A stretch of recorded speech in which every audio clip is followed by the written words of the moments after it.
Hello learners, आप सभी को प्यार भरा नमस्कार। गैस फ्री क्लासेस के यूट्यूब सेशन में आपका बहुत बहुत स्वागत है। आपका बहुत बहुत स्वागत है हमारी डेली एमसीक्यू प्रैक्टिस सीरीज में। देखिए, इस अभ्यास सीरीज में हम फोकस करते हैं यूजीसी नेट के पेपर 1 पर। एग्जामिनेशन आपका बहुत नज़दीक है, नोटिफिकेशन आपका आउट हो चुका है। 19 नवंबर से फॉर्म फिलिंग स्टार्ट हो चुका है, जो कि 11 दिसंबर तक चलने वाला है। तो अब टाइम आ गया है आपको काम करने का, अब टाइम आ गया है एक्शन का। अगर आप पहली बार यहाँ पर आ रहे हैं, पहली बार इन सेशन से जुड़ रहे हैं, आपको बता दूं कि अभी तक लगभग 80 सेशंस हमारे हो चुके हैं। 80, है ना, 80 सेशंस हो चुके हैं। इन सेशंस के जरिए मेरा ये लक्ष्य है कि आपको पेपर 1 में 40 क्वेश्चंस एटलीस्ट, यानी 50 क्वेश्चंस टोटल पेपर 1 में होते हैं, इसमें आपको एटलीस्ट एबल बना पाऊँ कि आप 40 प्लस क्वेश्चंस स्कोर कर पाएँ, यानी 80 प्लस मार्क्स। तो अगर आप चाहते हैं अपने पेपर 1 को और मजबूत करना, पूरे यूट्यूब पे कहीं आपको इन क्लासेस जैसे स्ट्रक्चर्ड और नए नए क्वेश्चंस वाली क्लास इतने अच्छे एक्सप्लेनेशन के साथ नहीं मिलेगी। हमारे पिछले सेशंस पे आप देख सकते हैं अच्छे अच्छे क्वेश्चंस, उसमें इजी, मॉडरेट और हार्ड, ये सभी ही क्वेश्चंस यहाँ पर हम डिस्कस करते हैं। तो जरूर जुड़िए हमारे इन सेशन से, लास्ट तक पूरे सेशन को देखिए, समझिए, अपने उत्तर जो है नीचे कमेंट सेक्शन में देते रहिए, क्योंकि आपका एक्टिव रहना भी इंपॉर्टेंट है। 21 नवंबर के ये सेशन स्टार्ट करते हैं बिना किसी देरी के। तो आज का ये सेशन जो होने वाला है, ये बहुत ही स्पेशल होने वाला है, क्योंकि आज जितने भी क्वेश्चंस मैं लेके आया हूँ आपके लिए, वो असर्शन रीजन टाइप का क्वेश्चन है। और काफ़ी लोग असर्शन रीजन टाइप के क्वेश्चन में कंफ्यूज हो जाते हैं, और इसलिए मैंने ये क्वेश्चंस यहाँ पर लाए हैं, ताकि आपका वो कंफ्यूजन भी अब खत्म कर दिया जाए, है ना। तो ये पूरे क्वेश्चंस जो भी आज हम डिस्कस करने वाले हैं, ये सारे ही अलग अलग टॉपिक से होंगे, लेकिन असर्शन रीजन वाले क्वेश्चन होंगे। पहला क्वेश्चन है, research hypothesis should be based on existing theories and empirical evidence to ensure validity। आश्वासन या प्रस्तावना जिसे हम कहते हैं, इसमें बोला जा रहा है कि अनुसंधान अनुमानों को वैधता सुनिश्चित करने के लिए मौजूदा सिद्धांतों और अनुभवजन्य साक्ष्य पर आधारित होना चाहिए। चलिए ठीक है। दूसरा है यानी रीजन, कारण, hypothesis developed without theoretical और empirical grounding are often biased and lack scientific rigor। यानी ऐसे अनुमान जो सिद्धांत या अनुभवजन्य आधार के बिना विकसित किए जाते हैं, अक्सर पक्षपाती होते हैं और वैज्ञानिक कठोरता की कमी होती है, साइंटिफिक रिगर की उनमें कमी होती है। ऑप्शंस एज इट इज जो असर्शन रीजन में होता है, पहला होता है कि दोनों असर्शन और रीजन दोनों ही स्टेटमेंट सही हैं, और रीजन जो है वो करेक्ट एक्सप्लेनेशन है, यानी जो रीजन है वो एक्सप्लेन कर रहा है असर्शन को, यानी जो पहला स्टेटमेंट है उसको दूसरा स्टेटमेंट एक्सप्लेन कर रहा है। दूसरा ऑप्शन है कि both assertion and reason are true, यानी दोनों ही सही हैं लेकिन रीजन सही एक्सप्लेनेशन नहीं कर रहा है। तो बताइए। तीसरा है कि असर्शन सही है और रीजन गलत है, और चौथा ऑप्शन है कि असर्शन गलत है और रीजन सही है। क्या होना चाहिए, कौन सा करेक्ट आंसर होगा क्वेश्चन नंबर 1 का, आप लिखेंगे नीचे कमेंट सेक्शन में जाके क्वेश्चन नंबर 1, और उसके बाद लिख देंगे कि ये ए बी सी और डी में से कौन सा ऑप्शन आपको लग रहा है कि सही होना चाहिए। अब फिर मैं स्टार्ट करता हूँ डिस्कस करना एक एक यहाँ पर ऑप्शन की क्या होगा, है ना। देखिए, अगर हम बात करें इस पर्टिकुलर प्रश्न की, तो कह रहा है कि research hypothesis should be based on existing theories and empirical evidence to ensure validity. अब एक बात समझिएगा कि रिसर्च हाइपोथेसिस जो होता है वो एक स्टेटमेंट होता है, एक ऐसा स्टेटमेंट होता है जो आपको गाइड करता है रिसर्च में आगे बढ़ने के लिए, और ये टेंटेटिव स्टेटमेंट होता है। और एक तरीके से अगर हम देखें तो एक ऐसा स्टेटमेंट जो आपके लिए एक लाइट हाउस की तरह काम करता है, एक गाइड की तरह काम करता है, एक ब्लूप्रिंट की तरह काम करता है जब आप रिसर्च करने जाते हो, आगे बढ़ते हो रिसर्च में, तो है ना।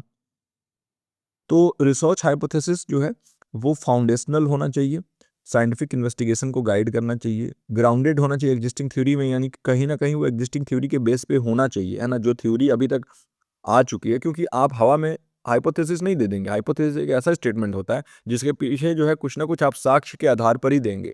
अगर आपने हाइपोथेसिस परिकल्पना जो है उसको वैसे ही दे दिया, तो फिर उसमें दिक्कत ये आएगी कि फिर वो हाइपोथेसिस जो है वो आगे चल के आपके पूरे रिसर्च को खराब कर सकता है। तो एम्पिरिकल एविडेंस यानी अनुभवजन्य साक्ष्य के आधार पर ही आप देंगे, ताकि वो वैलिड रहे, वो रेलेवेंट रहे, और ये जो है असर्शन जो है ये सही है। तो यानी कि फर्स्ट स्टेटमेंट तो हमारा सही हो गया। अब हम बढ़ते हैं आगे। तो देखिए, अगर हम बात करें रीजन के बारे में, ये कह रहा है कि hypothesis developed without theoretical and empirical grounding are often biased and lack scientific rigour. तो देखिए, हाइपोथेसिस अगर प्रॉपर ग्राउंडिंग के बिना, प्रॉपर जो है, अगर उसको अच्छे तरीके से बिना थ्योरेटिकल और एम्पिरिकल ग्राउंडिंग के डेवलप करोगे, तो कहीं ना कहीं वो बायस तो हो ही जाएगा। क्योंकि अगर मान लीजिए कि आपने ही कोई रिसर्च किया और उसमें आपने जो है किसी भी प्रकार का कोई थ्योरी जो कि ऑलरेडी प्रूवन है वो यूज़ नहीं किया, तो और वो सिस्टमेटिक नहीं रहा तो वो कहीं न कहीं वो साइंटिफिक नहीं हो पाएगा, वो कहीं न कहीं बायस्ड हो जाएगा। तो ये भी सही है ना? कि साइंटिफिक रिगर अगर नहीं होगा तो इससे जो है हाइपोथेसिस अगर लैक करेगा साइंटिफिक रिगर, ओके? अगर ग्राउंडिंग बढ़िया से नहीं होगा तो।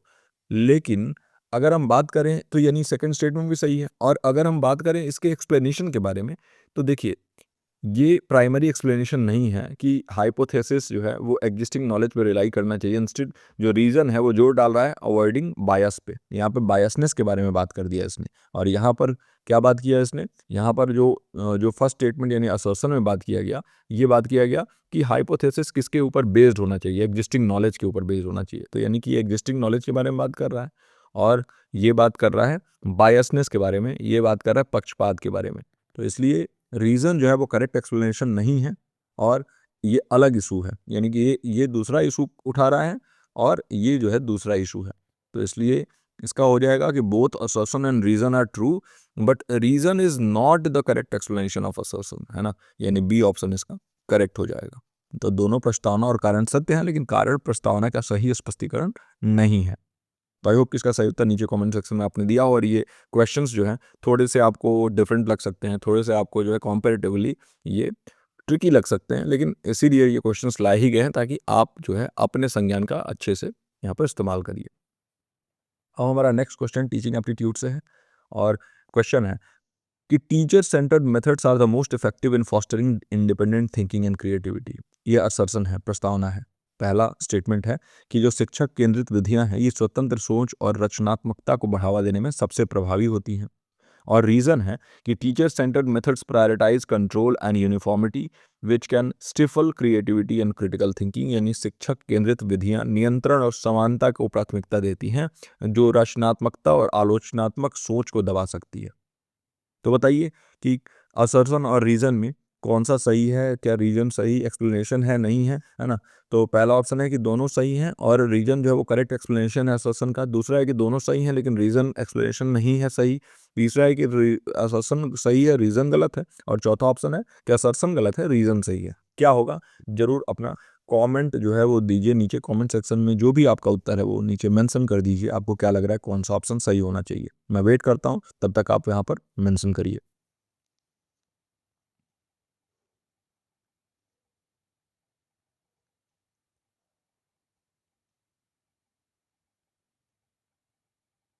आई होप कि इसका जो करेक्ट आंसर है वो आपने मेंशन कर दिया हो। आपको क्या लग रहा है कौन सा इसका सही उत्तर होना चाहिए, ये आपने मेंशन कर दिया हो।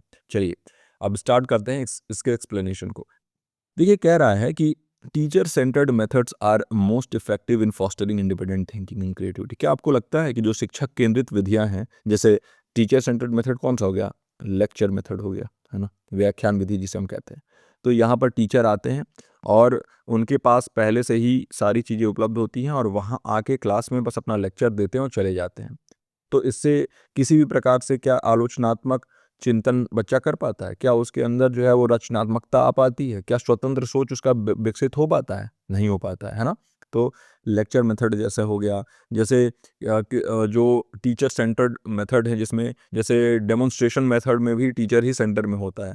तो इसमें बच्चे ज़्यादा कुछ नहीं कर पाते हैं, क्योंकि बच्चे जो है उनका पैसिव रोल होता है। यानी जो स्टूडेंट्स हैं, जो शिक्षार्थी हैं, उनका पैसिव रोल होता है। एक्टिव रोल यहाँ पर कौन होता है? शिक्षक का होता है।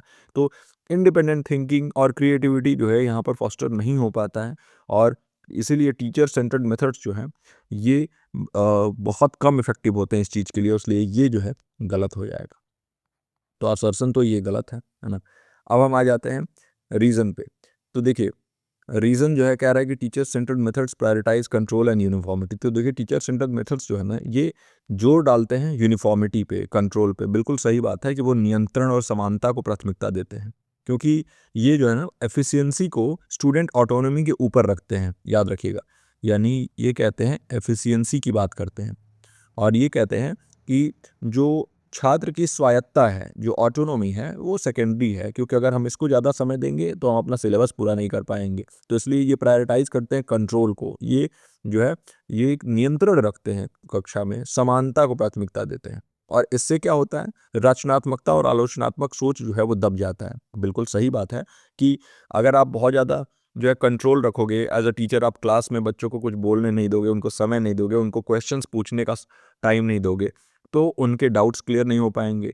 और ये कहीं न कहीं जो है आप उनके क्रिएटिव एक्सप्लोरेशन की अपॉर्चुनिटीज़ को लिमिट कर दोगे।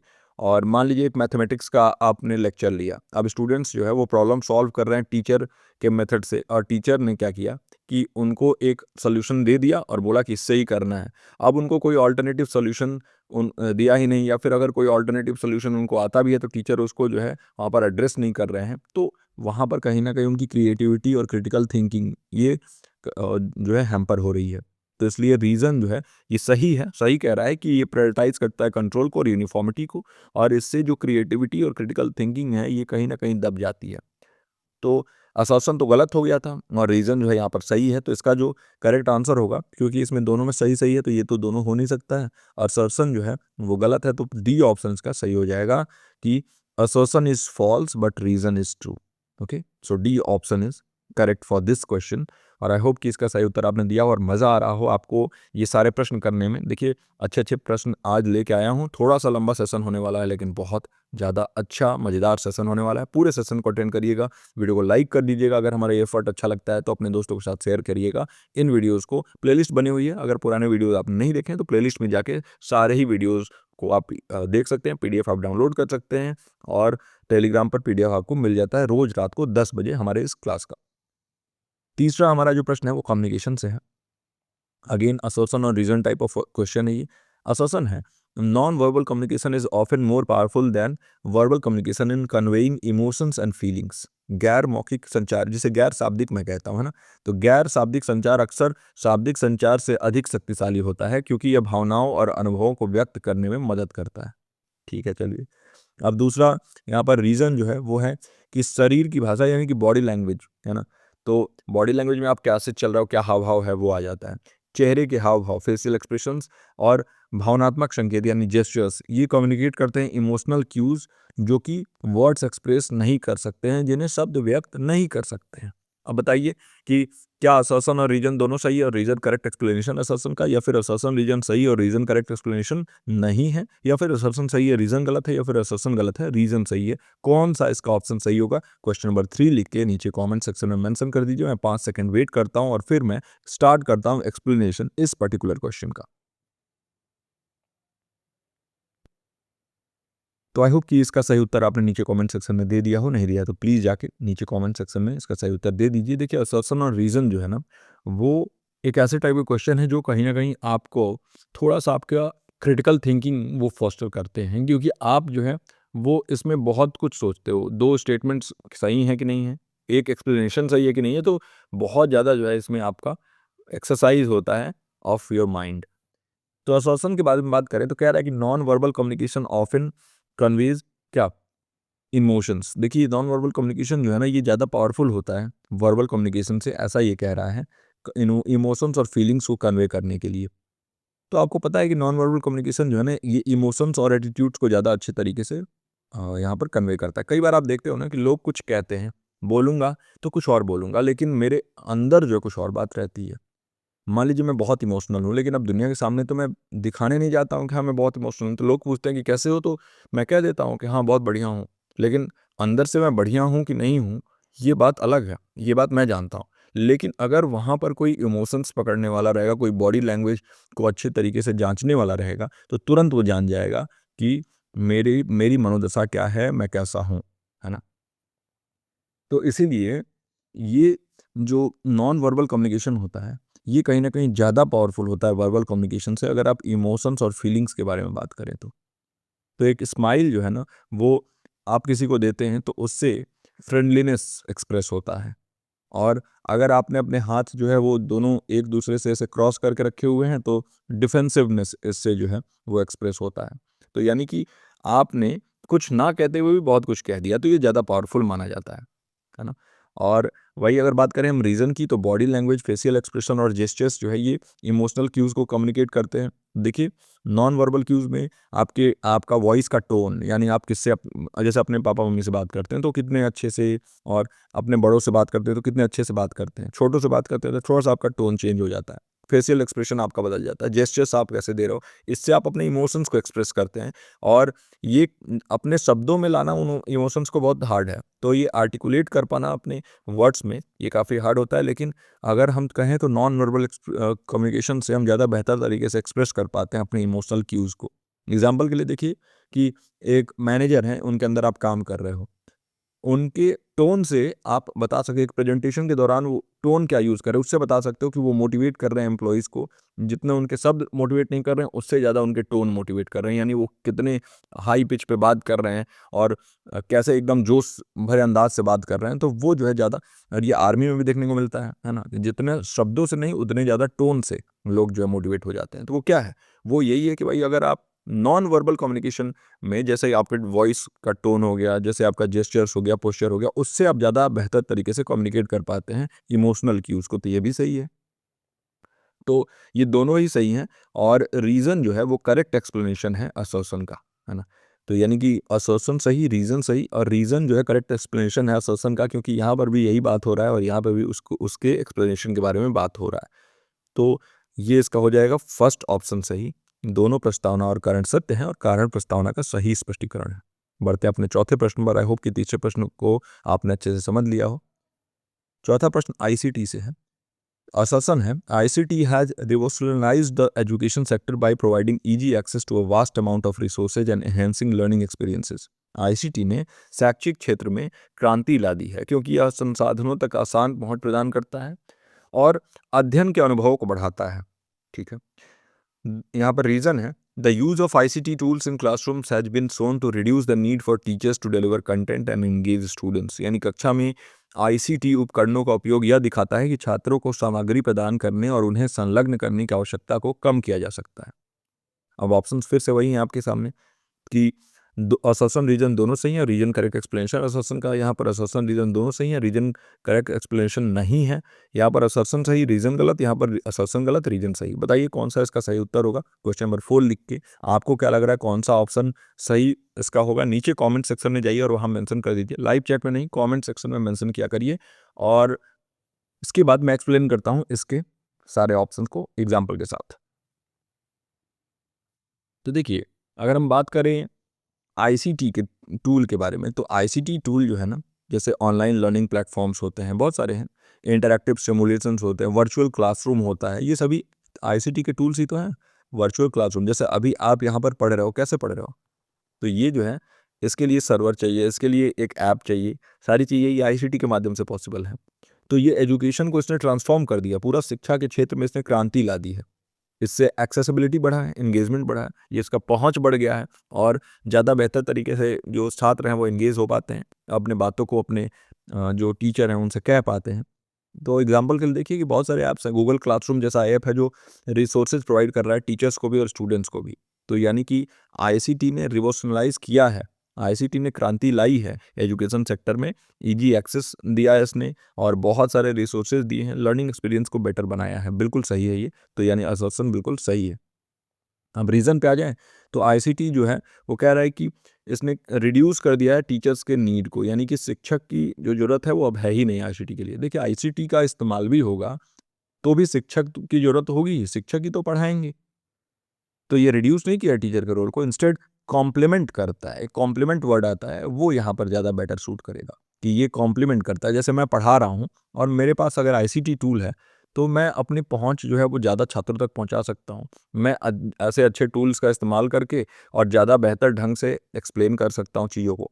तो कहीं न कहीं आईसीटी टूल्स का इस्तेमाल जो है वो क्लासरूम्स को और ज़्यादा इंटरैक्टिव बना रहा है। तो एक स्टूडेंट जो है वो बेसिक कोडिंग अगर सीख रहा है, तो वो सीख सकता है सॉफ्टवेयर से, लेकिन एक टीचर का गाइडेंस अगर मिल जाए, तो कॉम्प्लेक्स प्रोग्रामिंग कॉन्सेप्ट्स को ज़्यादा बेहतर तरीके से सीखेगा। तो ये जो है रीज़न गलत हो गया और इसलिए इसका असर्शन सही है और रीज़न गलत है और वो हमें सी ऑप्शन में देखने को मिलता है। प्रस्तावना सत्य है लेकिन कारण गलत है। तो सी ऑप्शन इसका करेक्ट हो जाएगा। आई होप कि इसका सही उत्तर नीचे कमेंट सेक्शन में आपने दिया हो। बढ़ते हैं अपने 5वें प्रश्न की तरफ। देखिए, हम आधे वीडियो तक पहुंच चुके हैं, we are half way through the video, और मैं आशा करता हूं कि ये आज का जो ये प्रश्न उत्तर श्रृंखला है, ये आपको पसंद आ रहा हो। अगर आपको अच्छा लग रहा है तो काइंडली वीडियो को लाइक कर दीजिए, और जो भी आपका फीडबैक है कमेंट सेक्शन के माध्यम से हमें ज़रूर बताएं, ठीक है। हमारा टेलीग्राम ग्रुप एक फोकस्ड टेलीग्राम ग्रुप बना हुआ है जहाँ पर सीरियस लर्नर्स सिर्फ जुड़े हुए हैं और प्रतीक सर डाउट ग्रुप नाम से है। तो वहाँ पर बहुत लोग इधर उधर लोग नहीं हैं, बहुत कम लोग हैं, लेकिन वहाँ पर जेन्युइन डाउट्स पूछे जाते हैं। अगर आप एक सीरियस लर्नर हैं तभी आप जुड़ेंगे और उसके लिए आप लिंक मांगेंगे तभी आपको लिंक मिलेगा, क्योंकि वो इनवाइट ओनली ग्रुप है ना। तो ये भी एक चीज़ है जो आपको बताना था कि भाई बीच बीच में अगर कोई नया लर्नर जुड़ रहा है और उनको ज़रूरत है गाइडेंस की तो फिर उनको वहीं पे गाइडेंस मिलेगा। अब हमारा जो पांचवा प्रश्न है इसका असर्शन है द न्याय school of philosophy places emphasis on logical reasoning and analysis in the pursuit of knowledge. यानी न्याय दर्शन ज्ञान की प्राप्ति में तार्किक रीजनिंग और विश्लेषण पर जोर देता है ना।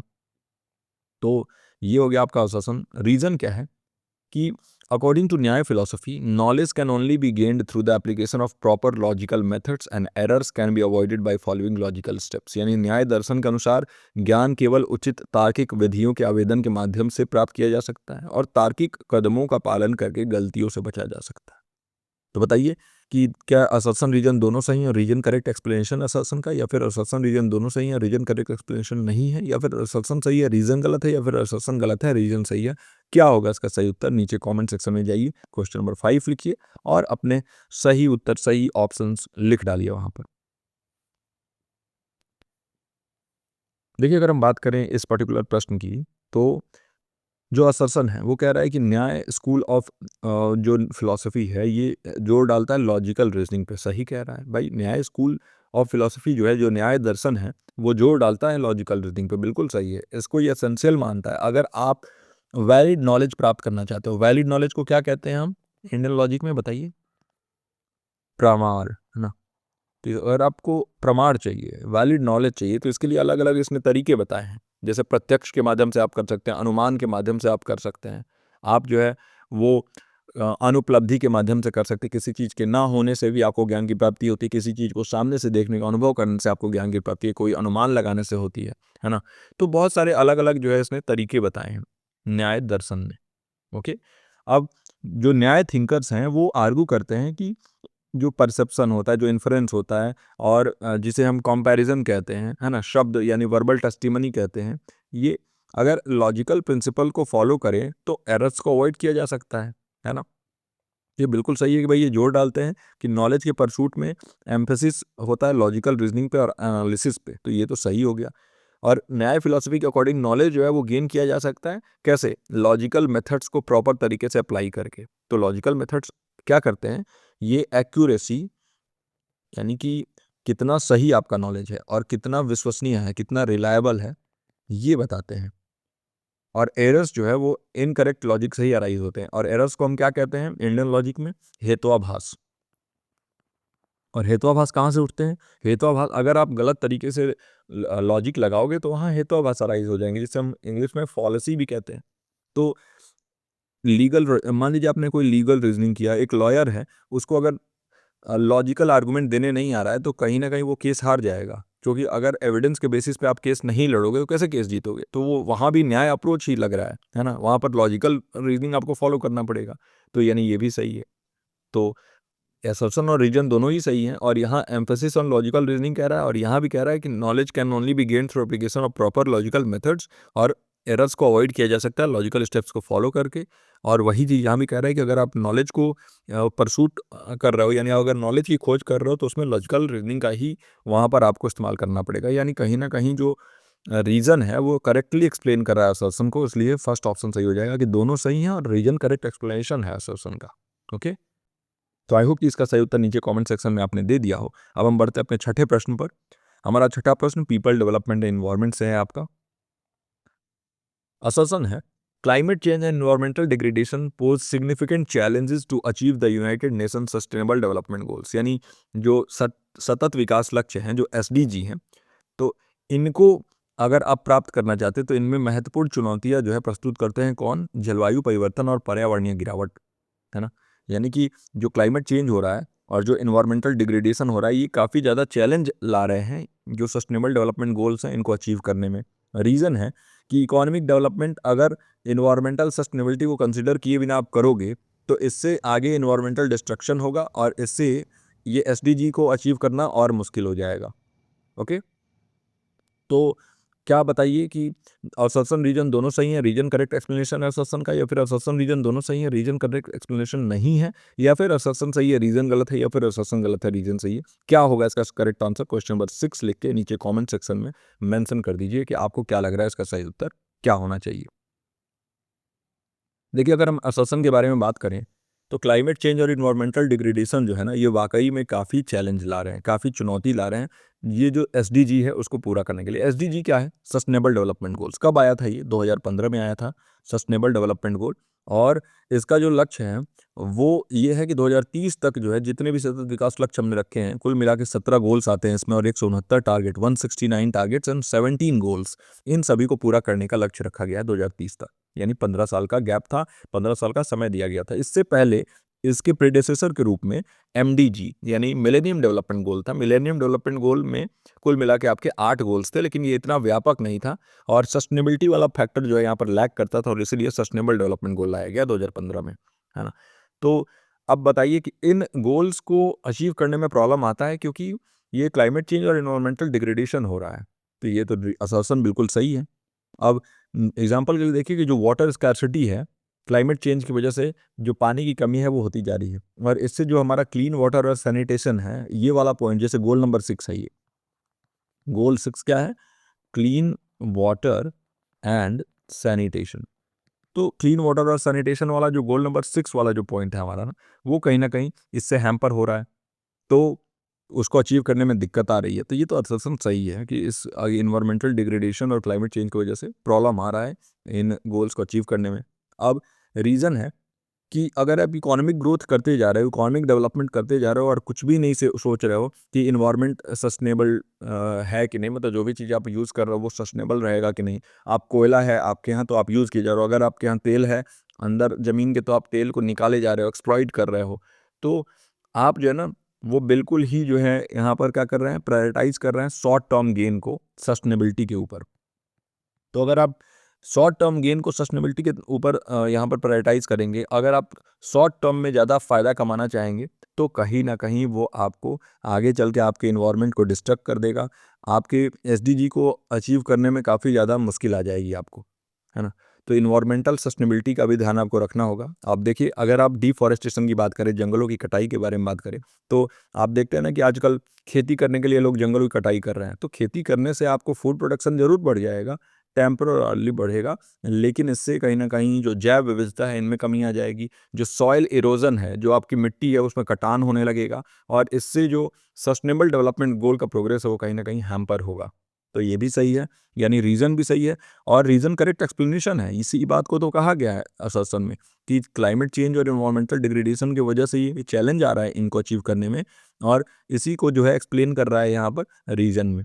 तो यानी कि असर्शन और रीजन दोनों सही है, और reason is the correct explanation of assertion. तो यानी इसका ए ऑप्शन करेक्ट हो जाएगा। अब हम बढ़ते हैं अपने 7वें प्रश्न के ऊपर।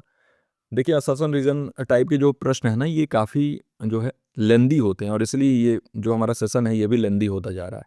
तो ये सारे ही प्रश्न असर्शन रीजन लाना मेरे लिए इसलिए इम्पोर्टेंट था क्योंकि आप लोग को अलग अलग टाइप के प्रश्न कराना इम्पोर्टेंट है। देखिएगा, आप जब एग्जामिनेशन में जाएंगे तो आप कहेंगे कि सर बहुत हेल्प किया है इन सेशन से, मैं जानता हूँ, क्योंकि कोई भी एक टॉपिक छोड़ेंगे ही नहीं, हम कोई भी एक क्वेश्चन छोड़ेंगे ही नहीं जहाँ से वो लोग प्रश्न पूछ सकते हैं।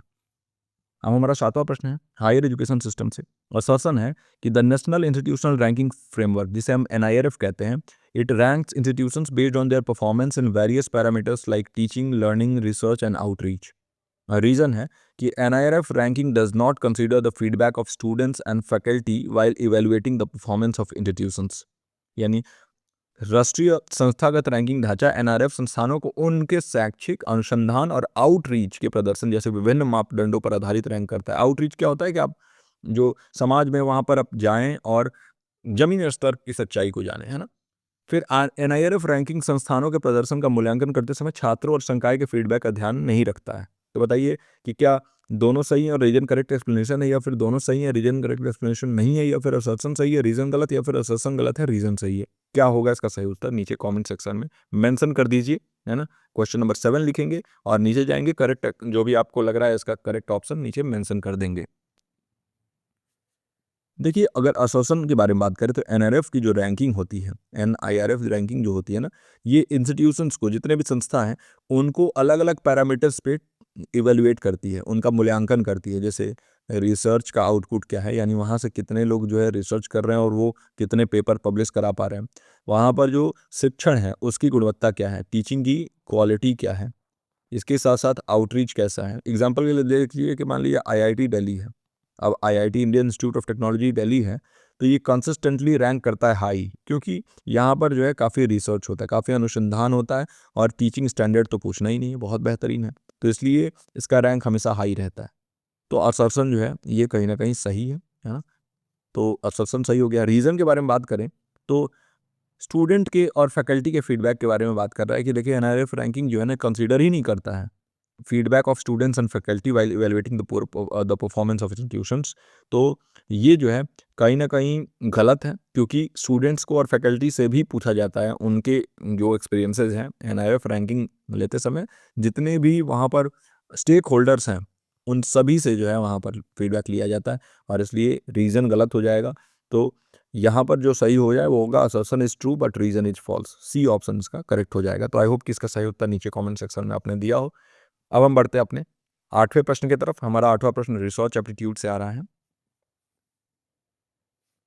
असर्शन है the research methodology is an essential aspect of any scientific research project. यानी अनुसंधान पद्धति किसी भी वैज्ञानिक अनुसंधान परियोजना का एक आवश्यक पहलू है। और जो रीज़न है वो है without a clear research methodology the research process can lack structure leading to unreliable results and conclusions. यानी बिना स्पष्ट अनुसंधान पद्धति के अनुसंधान प्रक्रिया में संरचना की कमी हो सकती है, जिसमें असंगत परिणाम और निष्कर्ष निकल सकते हैं, है ना? तो बताइए कि क्या दोनों ही सही है और रीजन करेक्ट एक्सप्लेनेशन है असर्शन का, या फिर दोनों सही है और रीजन करेक्ट एक्सप्लेनेशन नहीं है, या फिर असर्शन सही रीजन गलत है, या फिर असर्शन गलत है रीजन सही है? क्या होगा इसका सही उत्तर? नीचे कमेंट सेक्शन के माध्यम से लिख दीजिए। क्वेश्चन नंबर 8 जो है लिख के और बताइए कौन सा ऑप्शन आपको लग रहा है इसका सही उत्तर होना चाहिए। अगर असर्शन के बारे में बात करें तो रिसर्च मेथोडोलॉजी जो है ना, ये एक सिस्टमेटिक फ्रेमवर्क प्रोवाइड करता है रिसर्च करने के लिए। आपको भी पता है कि हाँ, जो अनुसंधान पद्धति है, ये अनुसंधान परियोजना जो है, इसका एक आवश्यक पहलू है, एसेंशियल एस्पेक्ट है ना? तो ये जो है कहीं न कहीं असर्शन सही है। एग्ज़ाम्पल के लिए देखिए कि आप एक ऑनलाइन एजुकेशन के बारे में कुछ स्टडी कर रहे हैं कि ऑनलाइन एजुकेशन कितना इफ़ेक्टिव है, वो नहीं है, इफ़ेक्टिव है, क्या है? तो इसमें आप सैंपलिंग मेथड ज़रूर बताएँगे, है ना? कि कौन से मेथड से आपने सैंपलिंग की है, आप डेटा कलेक्शन टूल्स कौन से यूज़ करने वाले हैं, और इसके अलावा एनालिसिस का टेक्नीक क्या होने वाला है, कैसे आप एनालाइज़ करने वाले हैं। और ये सभी चीज़ें रिसर्च मेथोडोलॉजी के अंदर आती हैं, यानी आप सैंपलिंग कैसे करेंगे, डेटा कलेक्ट कैसे करेंगे, एनालाइज़ कैसे करेंगे। तो रिसर्च मेथोडोलॉजी में आप सारी ही चीज़ें जो है ना, उसका एक खाका तैयार करते हैं। तो ये इसका सही उत्तर हो जाएगा, यानी जो असर्शन है वो तो सही है। ये तो हमें बिल्कुल ही श्योर हो गया कि ये सही है। रीज़न के बारे में बात करें तो अगर रिसर्च मेथोडोलॉजी क्लियर नहीं होगा, अगर प्रॉपर नहीं होगा, तो रिसर्च आउटकम जो है वो कहीं न कहीं कंसिस्टेंसी और रिलायबिलिटी लैक करेंगे। कंसिस्टेंट रिजल्ट लाना मतलब बार-बार उस रिजल्ट को रिप्रोड्यूस कर पाना, और यही तो हमारा लक्ष्य होता है कि एक एक अगर आप रिसर्च कर रहे हैं तो उसे बार-बार जो है वो रिप्रोड्यूस कर दिया जाए और अलग-अलग जो है उस सिचुएशंस में किया जाए। तो कंसिस्टेंसी और रिलायबिलिटी यानी विश्वसनीयता, ये दोनों ही जो है ज़रूरी है। अगर आप प्रॉपर मेथोडोलॉजी का इस्तेमाल करें तो ये पॉसिबल होता है। एग्जाम्पल के लिए अगर आप एक सर्वे कर रहे हैं जिसमें सिर्फ और सिर्फ शहरी बच्चों को ले रहे हैं और रिजल्ट्स को आपने सभी लर्नर्स के लिए जनरलाइज कर दिया, तो कंक्लूजन्स कहीं ना कहीं बायस और इनवैलिड हो जाएगा। तो आपको रिसर्च मेथोडोलॉजी में ये समझना होगा कि सैम्पलिंग है वो कहाँ से आप करोगे, डेटा कलेक्ट करोगे वो कहाँ से करोगे, और वो सबको वहाँ पर आपको रिप्रेजेंट करना होगा। तो रीज़न भी यहाँ पर सही है और करेक्ट एक्सप्लेन कर रहा है ये असर्शन को। तो यानी both assertion and reason are true and reason is the correct explanation of assertion. तो यानी ए ऑप्शन इसका सही हो जाएगा। दोनों प्रस्तावना और कारण सत्य हैं और कारण प्रस्तावना का सही स्पष्टीकरण है। अब हम बढ़ते हैं 9वें प्रश्न की तरफ। और देखिए हम 9वें प्रश्न तक पहुंच चुके हैं। सेशन काफ़ी लंबा हो गया है। वीडियो को यहाँ तक अगर आपने देख लिया है तो आप बिल्कुल ही सीरियस हैं और आप जो है कुछ बड़ा अचीव करने वाले हैं इस बार, है ना? डेली इन सेशंस से जुड़िए, डेली इन सेशंस को देखिए, अपना प्यार ऐसे ही देते रहिए। इन सेशंस को नीचे लाइक ज़रूर करिए, कमेंट करके बताइए ताकि दूसरे लर्नर्स आएँ तो उनको पता चले about the quality of these videos. अब 9वां प्रश्न हम देखते हैं पीपल डेवलपमेंट एनवायरनमेंट से। अगेन ये प्रश्न है, environmental education plays a crucial role in promoting sustainable development by creating awareness about environmental issues. यानी पर्यावरण शिक्षा पर्यावरणीय मुद्दों के बारे में जागरूकता उत्पन्न करके सतत विकास को बढ़ावा देने में महत्वपूर्ण भूमिका निभाती है। और रीजन है, the primary focus of environmental education is to provide technical knowledge of the conservation of resources without involving socio political issue. यानी पर्यावरण शिक्षा का मुख्य ध्यान संसाधनों के संरक्षण पर तकनीकी ज्ञान प्रदान करना है, सामाजिक राजनीतिक मुद्दों को शामिल किए बिना। बताइए क्या होगा, क्या दोनों प्रस्तावना और कारण सत्य हैं और कारण प्रस्तावना का सही स्पष्टीकरण है, या फिर दोनों सत्य हैं लेकिन प्रस्तावना जो है वो सही स्पष्टीकरण नहीं है, करेक्ट एक्सप्लेनेशन नहीं है असर्शन का, या फिर जो प्रस्तावना है वो सही है यानी असर्शन सही है, रीजन गलत है, या फिर असर्शन गलत है, रीजन सही है। क्या होगा इसका सही उत्तर? क्वेश्चन नंबर 9 लिख के अपना सही उत्तर नीचे कमेंट सेक्शन में मेंशन कर देंगे एंड देन मैं आपको एक्सप्लेन करके बताता हूँ। देखिए, अगर असर्शन के बारे में बात करें तो इन्वायरमेंटल एजुकेशन जो है ये कहीं ना कहीं अवेयरनेस तो रेज कर ही रहा है, एक इम्पॉर्टेंट रोल प्ले करता है ये। और सस्टेनेबिलिटी इश्यूज जो है, यानी कि जो यहाँ पर सस्टेनेबल फ्यूचर है इसको हम देख रहे हैं आगे, और सस्टेनेबिलिटी इश्यूज जो है इनको ये आगे जो है ला रहा है, अवेयर कर रहा है लोगों को। इन्वायरमेंटल एजुकेशन के जरिए पर्यावरण शिक्षा अगर आप दे रहे हैं तो उससे आप बच्चों को क्या करते हैं, उसमें बताते हैं कि प्लास्टिक का इस्तेमाल कम करना चाहिए, पानी को सेव करना चाहिए, इलेक्ट्रिसिटी को सेव करना चाहिए, हमें पब्लिक ट्रांसपोर्ट का इस्तेमाल ज़्यादा करना चाहिए। तो ये सभी अवेयरनेस फैलाने के बारे में होता है, जिससे कि एक इन्वायरमेंटली कॉन्शियस बिहेवियर जिसे हम कहते हैं, है ना। इसका मतलब क्या होता है? इन्वायरमेंटली कॉन्शियस बिहेवियर, यानी कि आप आपका जो व्यवहार है वो वैसे तरीके से हो कि आप पर्यावरण की सुरक्षा के बारे में सोचें अपने दैनिक जीवन में भी। अब यहाँ पर एक अगर आपको उदाहरण दूँ तो स्कूल प्रोग्राम्स जो है ना वो एक चलाए जाते हैं, जैसे वेस्ट सेग्रीगेशन पे। वेस्ट सेग्रीगेशन क्या होता है ये भी समझ लीजिए। यानी कि आपने आपके भी शहर में या गाँव में भी तो अब हो रहा है कि गीला कचरा और सूखा कचरा का जो है प्रबंधन अलग-अलग होता है, मैनेजमेंट अलग-अलग होता है। तो वो क्यों हो रहा है? ताकि उसको अच्छे तरीके से उसको जो वेस्ट है उसको सेग्रीगेट किया जाए, अलग-अलग किया जाए और फिर उसका जो निवारण है वो बढ़िया से किया जाए। यानी जो गीला कचरा है वो अलग तरीके से जो है उसको जो है हमें रखना है, और सूखा कचरा को जो है अलग तरीके से रखना है। तो इससे स्टूडेंट्स जो हैं वो इको फ्रेंडली हैबिट एनकरेज करते हैं। तो ये कहीं न कहीं सस्टेनेबल डेवलपमेंट को प्रमोट करना और अवेयरनेस फैलाने के लिए होता है। तो असर्शन तो बिल्कुल सही है। एनवायरमेंटल एजुकेशन का इंपॉर्टेंट रोल तो होता है इस चीज़ के लिए, जागरूकता फैलाने के लिए। रीज़न के बारे में बात करें तो ये कह रहा है कि प्राइमरी फोकस होता है इन्वायरमेंटल एजुकेशन का टेक्निकल नॉलेज प्रोवाइड करना ऑन कंजर्वेशन ऑफ रिसोर्सेज। देखिए, इन्वायरमेंटल एजुकेशन टेक्निकल या नॉन टेक्निकल दोनों ही एस्पेक्ट्स को यहाँ पर कवर करता है, जहाँ पर सोशियो पॉलिटिकल डायमेंशन जैसे पॉलिसी मेकिंग, कम्युनिटी एक्शन, ये सभी ही यहाँ पर शामिल होते हैं। तो बिना सोशियो पॉलिटिकल इशूज़ के आप इन्वायरमेंटल एजुकेशन दे ही नहीं सकते हो, क्योंकि हर कंट्री का एक अपना जो है अलग तरीका होता है। अब एग्जाम्पल के लिए देख लीजिए कि मान लीजिए क्योटो प्रोटोकॉल का नाम आपने सुना ही होगा। अब क्योटो प्रोटोकॉल में आप सिर्फ उसके टेक्निकल नॉलेज के बारे में थोड़ी बताओगे, आप उनके पॉलिसीज़ को भी एक्सप्लेन करोगे ना, है ना? उसके अंदर जो है उसके पॉलिसीज़ को समझने के लिए तो फिर आपको सोशियो पॉलिटिकल डायमेंशन भी समझना होगा। यानी कि जो सामाजिक और जो राजनीतिक मुद्दे हैं, जिस पर्टिकुलर एस्पेक्ट में उस पर्टिकुलर प्रोटोकॉल को उठाया गया, तो वहाँ पर सामाजिक मुद्दों को भी ध्यान में रखना होगा। तो ये चीज़ें बहुत इंपॉर्टेंट है और यहाँ पर ये गलत हो जाएगा रीज़न। तो इसलिए असर्शन सही है और रीज़न गलत है, और ये हमें दिखता है सी ऑप्शन में। तो यानी सी ऑप्शन इसका करेक्ट हो जाएगा। Assertion is true but reason is false. अब हम आ चुके हैं अपने आखिरी प्रश्न पर इस पर्टिकुलर प्रश्न उत्तर श्रृंखला के वीडियो के, और 10वां प्रश्न हमारा हायर एजुकेशन सिस्टम से है। असर्शन है, the quality of higher education in India is solely determined by the availability of financial resources and infrastructure. चलिए, यहाँ पर कह रहा है कि भारत में उच्च शिक्षा की गुणवत्ता केवल वित्तीय संसाधनों और बुनियादी ढांचों की उपलब्धता पर निर्धारित होती है। मैंने बोला है ना आपसे, केवल जब भी आ जाए, सोलली, ओनली, ये सब अगर आ जाए तो आपको अपने कान खड़े कर लेने हैं। इस केस में भी यही करना है आपको। रीजन है कि while resources and infrastructure are important, the quality of higher education also depends on teaching methods, curriculum, faculty quality and student engagement। यानी जबकि संसाधन और बुनियादी ढांचा महत्वपूर्ण है, लेकिन उच्च शिक्षा की गुणवत्ता शिक्षण विधियों, पाठ्यक्रम, संकाय की गुणवत्ता और छात्र व्यस्तता पर भी निर्भर करती है। अब बताइए कि क्या दोनों ही सही हैं, असर्शन रीजन और रीजन करेक्ट एक्सप्लेनेशन है असर्शन का, या फिर दोनों सही हैं और रीजन करेक्ट एक्सप्लेनेशन नहीं है, या फिर असर्शन सही है रीजन गलत है, या असर्शन गलत है रीजन सही है? क्या होगा इसका सही उत्तर? आप कमेंट सेक्शन के माध्यम से बताइए। देखिए, अगर हम बात करें इस पर्टिकुलर प्रश्न के बारे में, तो क्वेश्चन नंबर 10 के बारे में, तो असर्शन जो है ये कह रहा है कि solely determined by the availability of financial resources. देखिए रिसोर्सेज जो है, अगर वेल इक्विप्ड लैब्स होंगे, डिजिटल लाइब्रेरीज होंगी, ये जरूरी है क्वालिटी एजुकेशन के लिए। अगर टॉप यूनिवर्सिटीज़ को आप देखो तो हार्वर्ड वगैरह हैं, इनके पास बहुत एक्सटेंसिव फैसिलिटीज़ हैं सपोर्ट करने के लिए रिसर्च और लर्निंग को। लेकिन सिर्फ और सिर्फ इसी पे नहीं है, बल्कि इनके अलावा जो है, जैसे इनके यहाँ, जैसे हार्वर्ड यूनिवर्सिटी का ही ले लो, चाहे स्टैनफोर्ड यूनिवर्सिटी का ले लो, चाहे अपने यहाँ ही ले लो आईआईटी बॉम्बे का ही, तो वहाँ पर जो फैकल्टी हैं वो भी तो इतने जो है ऊपर टॉप लेवल के हैं। उनका भी जो एक्सपीरियंस है, उनका भी जो नॉलेज है वो बहुत ज़्यादा हाई है। तो सिर्फ और सिर्फ आप ये नहीं कह सकते हो कि फाइनेंशियल रिसोर्स और इंफ्रास्ट्रक्चर रहेगा तो आपकी जो है क्वालिटी बेहतर हो जाएगी। इंडिया में प्राइवेट कॉलेजेज जो है, इनके पास फाइनेंशियल रिसोर्सेज भी हैं और इंफ्रास्ट्रक्चर भी है, लेकिन उनकी क्वालिटी गवर्नमेंट कॉलेजेस से बेहतर क्यों नहीं है? क्योंकि वहाँ पर फैकल्टी सही नहीं है इतने, है ना? इसके साथ साथ जो रिसर्च है उतने लेवल पर नहीं हो रहा है। तो फर्स्ट असर्शन तो बिल्कुल गलत हो गया। अब रीज़न के बारे में बात करें तो इंफ्रास्ट्रक्चर जो है, ये सिर्फ और सिर्फ इंफ्रास्ट्रक्चर ही नहीं, बल्कि इनके अलावा effective teaching, innovative curriculum, faculty competence, ये इंपॉर्टेंट है।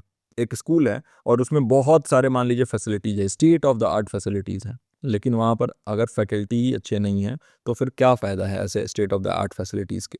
अगर वहाँ पर पुअरली ट्रेंड टीचर्स हैं, ऐसे टीचर्स हैं जिनकी ट्रेनिंग जो है वो बहुत बुरी है, तो फिर वो अच्छे से पढ़ा ही नहीं पाएँगे, डिलीवर ही नहीं कर पाएँगे जो गुणवत्तापूर्ण शिक्षा है उसको, क्वालिटी एजुकेशन है उसको। और इसीलिए ये सभी ही फैक्टर्स इंपॉर्टेंट हैं।